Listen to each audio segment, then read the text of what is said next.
What is up, everyone? It's Quinn here, and in today's video, I'm going to be talking about how you guys can dominate your fantasy football leagues, specifically in the early part of the season. I think the first few weeks of the NFL season is really where you're able to get a huge jump ahead of your league mates, whether that's through trades or through the waiver wire. Those are kind of like the two things I'm going to be focusing on in today's video. If you guys enjoy the content, hit that like button, subscribe to the channel. If you have any fantasy questions, you can drop those down below. If you're just going to give me a trade or a start sit question, just hit me with the scoring format. So PPR, half point PPR standard helps me out a ton. And if I do answer your question, just give me a like on the video.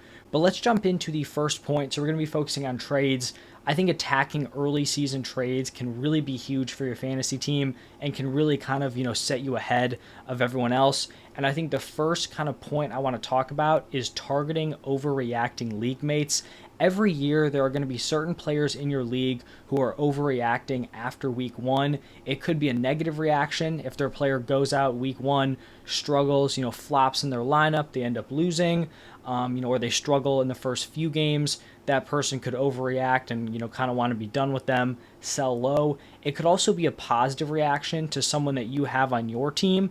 Maybe they wanted to draft that player, they missed out. The guy on your team goes out, balls out in week one or the first few weeks, and they could potentially be willing to overpay for that player. Throughout the NFL season, each weekly performance feels less and less important. Like week one, that is the entire season so far. After week one, that is going to be 100% of what has happened. It continues to get smaller and smaller as the weeks go by, right? If a player underperforms in week 8, people aren't going to really care about that. One bad game, no one cares. But if a player has their one bad game in week one, people will start to panic. So you kind of just want to be able to find those players and capitalize on their overreactions.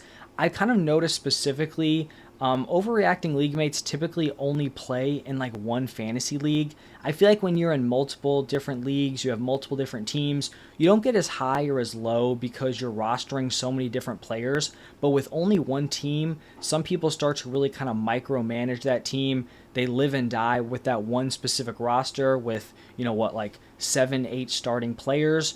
If you are one of these reacting league mates or overreacting league mates, one bad week should really not change your entire perspective on a player you drafted. If you felt confident drafting them, especially in the early rounds, one flop performance shouldn't ruin it for you. I think the only one exception I would have about not overreacting in week one would be usage. If a player's usage is drastically different than you were expecting, especially if they're a veteran option who, should have been locked into a starting role and they're not playing early on. Rookies, it's a little bit different because they can kind of work into the offense throughout the season. But if the usage isn't there, that's a spot where I think you can start to be concerned. But for example, if Chris Olave goes out there week one, he's operating as the wide receiver one in routes, he's got a 95% route participation, and he ends up with a 3 for 40 stat line. I'm not going to be freaking out. You guys shouldn't be freaking out, but someone in your league likely will, and those are the players that you should look to target early on in the season. Now, the second kind of key point for early season trades, I think sending out 2-for-1 offers early in the season is really, really smart.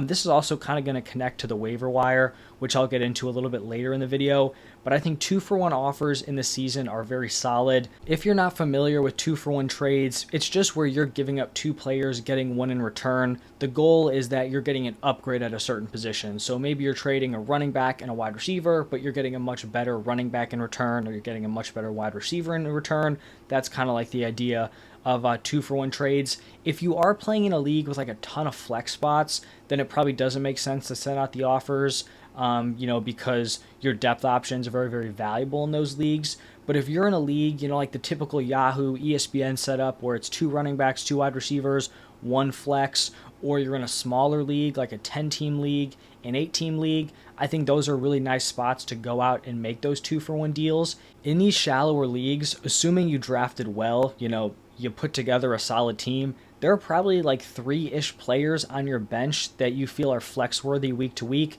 obviously barring injuries and bye weeks. And so it may not feel great to give up that depth early on in the season, with injuries potentially coming up and bye weeks later on in the season. But I think early on, you'll be able to replenish that depth on the waiver wire. Later on in the season, Waivers are probably going to be a little bit more thin. You may not be able to regain that depth, but early on, you can make those 2-for-1 trades, get upgrades in your starting lineup, but then replace that depth by hitting the waiver wire. So those are kind of like my overall tips for making early season trades. Now, the second thing I mentioned was just being aggressive on waivers. I think being locked in on waivers is important all season long, right? Like, you can make huge additions to your team all throughout the season, but I think it's especially important to be pretty locked in early on in the season. We never know less about this NFL season than we do right now. There are running back rooms that are up in the air. We don't know which players are going to lead them. We don't know what the handcuff situations are going to look like. There are wide receiver battles out there that we don't really know, which direction they're going to turn. There are also some injuries that we don't necessarily have clarity on. Some tight ends, right? Some of these later round guys, we don't know what their usage is going to be. Week 1 is going to tell us a lot, and you guys need to be locked in, making those waiver claims to take advantage of that Week 1 information, and pretty much like any of the early weeks throughout the season.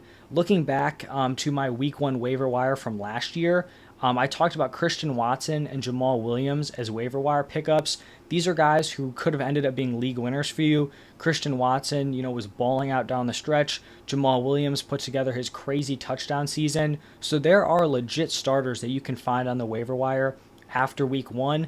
Personally, I think the 2 best positions to target off of waivers in the first week are running backs and tight ends. At the running back position, you'll just have a much clearer idea of what the backfield is going to look like. Like, for example, the Eagles could go out there on Sunday and Kenneth Gainwell could end up leading that backfield. It's totally up in the air, and Kenneth Gainwell may just be sitting on waivers right now in your league. You're also going to find out, who the handcuffs are.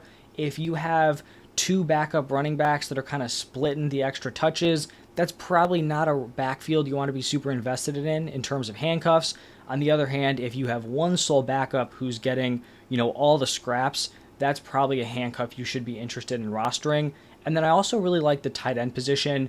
There are always going to be guys every year who just come out of nowhere at the tight end position and end up being valuable starters week to week. This can give you a huge leg up against your league mates. If you punt the tight end position, but can still end up with a solid weekly starting option, you just saved a ton of draft capital by not having to snag a guy in the first 8 rounds to start in your lineup. You just found that dude on waivers and was able to hit up other positions. I also just think specifically this season, there are a lot of these late round tight ends who could be pretty relevant. Guys like Sam Laporta, Luke Musgrave, Greg Dulcich, Chigo Okonkwo. I think these players are all very interesting. And if they go out and have really strong usage in Week 1, they're definitely guys who should be rosterable and could end up turning into really solid options throughout the season. You'll also be able to find people overreacting to big Week 1 performances. Every year there's going to be a few kind of obscure wide receivers who put together huge Week 1 performances. Maybe they hit in the touchdown department. They get one big, 60-yard touchdown reception, and they put together a really strong fantasy performance. But a lot of those players who weren't really on your radar heading into the season, they're probably not going to maintain that throughout the entire season. So some people may overreact, pick up those players, and potentially drop some underperforming, Week 1 players or some rookies who maybe haven't really worked their way fully into the offense yet. I think Quentin Johnston is a guy who comes to mind where people may be drafting him, expecting him to start Week 1, and he may not be one of the first 3 wide receivers playing. It seems like Joshua Palmer is probably going to start off the season as the Chargers wide receiver 3, but that does not mean that Quentin Johnston should just be released because he doesn't produce in Week 1. He's a guy who's going to be a long-term play, and if he can break into that starting lineup back half of the season, he could end up being a really strong fantasy option for you. So you can also kind of scour the waiver wire for players that were dropped probably prematurely by your league mates. So those are going to be my main tips on how you guys can dominate your leagues early on in the season. Pretty much just being very active in terms of making trades and then also on waivers. You also don't want to, just make trades to make trades. I know sometimes people do that. Even some of the comments I get about trades, they just feel like very lateral moves. You don't want to micromanage your team. You don't want to overmanage it. You want to make trades that benefit you, but do not make moves, just to make them. Same thing with the waiver wire. Find the players you're interested in, but don't necessarily, totally throw players away because they had one down performance. But that's going to wrap it up for this one. Hopefully this helps you guys. If you enjoyed, hit that like button, subscribe to the channel. Thank you all for stopping by, and I will see you all in the next one.